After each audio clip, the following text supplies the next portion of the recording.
Today is a monumentous day in the fight for civil rights. Democrats in Texas are standing up for you and for me.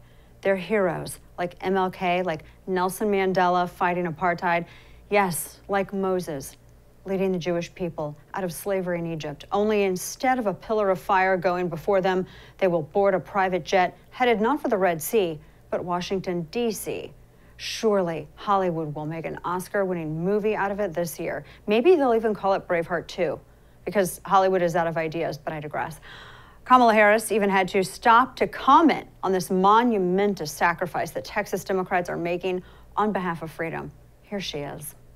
I do want to first start by making a statement about the legislators in Texas who are showing extraordinary courage and commitment. I met with them when many of them traveled to Washington, D.C. We sat down and had an extensive conversation in the Roosevelt Room in the White House. And I applaud them standing for the rights of all Americans and all Texans to express their voice through their vote, unencumbered. I will say that they are leaders who are marching in the path that so many others before did when they fought and many died for our right to vote. Yes, Democrat representatives are like those who fought and died for our right to vote, says Vice President Harris. Like the troops that landed on Normandy, those who fought for our freedom, right up there with the flag raised on Iwo Jima. Here's some of the grandstanding press conference that Texas Democrats put on for the adoring media. Let me tell you why I left. I left because I am tired of sitting as a hostage in a Texas House of Representatives while Republicans strip away the rights of my constituents to vote. We have fought too long and too hard in this country to get away from having to count beans in a bag, having to count bubbles in a soap jar. Yes. And we have achieved the full right to vote in this country. And when President Johnson signed the Civil Rights Bill in 1965, I thought that would put to rest forever anyone's desire to strip away the rights for anyone to vote.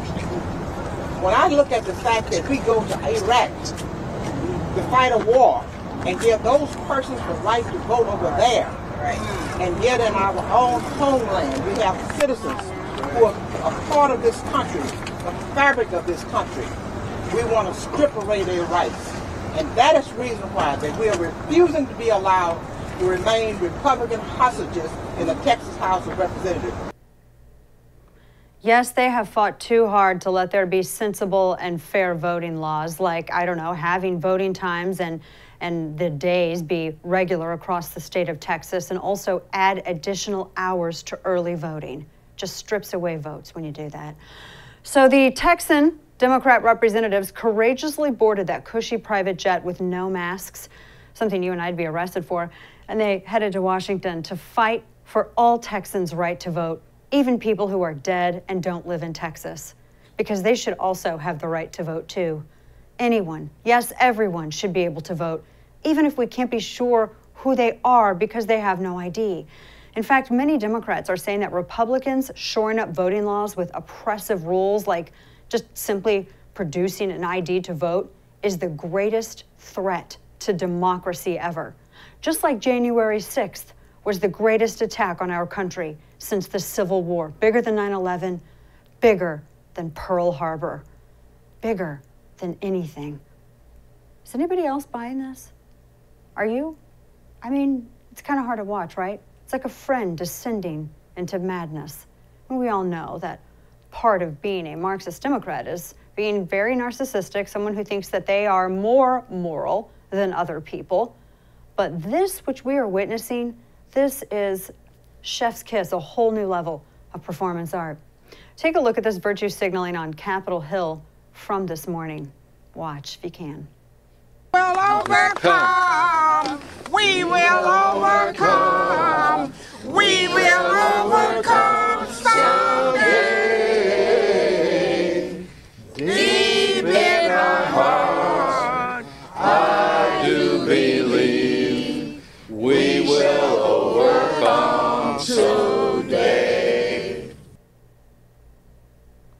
Democrats does it take to carry a tune in a bucket? More than what you see here. So is the Democratic Party having a mental breakdown at this point? We do see paranoia on display every day. White supremacy, they shout as they wall off the Capitol with fences and establish field offices for the Capitol Police. The FBI is asking you to snitch on your neighbor or family member. Who are these extremists that Democrats fear? Their own citizens. That's what paranoia looks like. They're living in a fantasy world in which they play a hero that is fighting for rights they already have. Yeah, against an enemy that doesn't actually exist. So in case you're wondering what this is really all about, I'll tell you. This petulant, mentally unstable behavior is what happens when Marxist Democrats figure out that they're going to lose majorly on a policy issue. See, Democrats, for all of their talk of democracy, don't actually like democracy because democracy means that sometimes you don't get your way.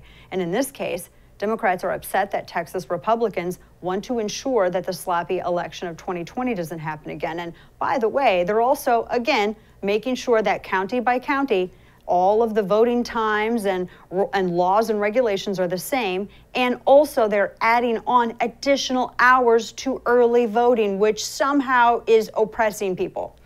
Now, I'm going to make this simple. All Republicans are arguing for is that there be sensible laws that are the same across the state, things that America has already had for quite a long time. And these, by the way, the same ones that Democrats never complained about until just now. Suddenly, simply returning to the constitutional rules pre-coronavirus is a threat to democracy, they shout. And sidebar to all of this, too. What we're talking about are emergency authorization of things like ballot boxes and drive-through voting that was only implemented because of a lockdown. That was it. That hadn't even always been in place. And then again, they added hours to early voting, which is somehow like stripping rights from people. I don't know. No, but it is a threat to one-party rule. So they make up boogeymen like democracy is on the line. And maybe if you persist in believing lies like this long enough, maybe you actually start to believe them.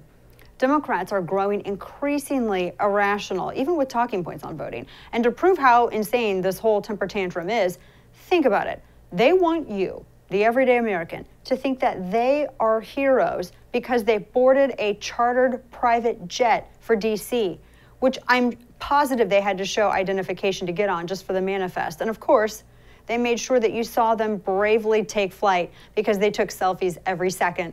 And they tweeted them out for good measure. They took pictures of their food, everything. Wouldn't want all of that heroism to go unnoticed.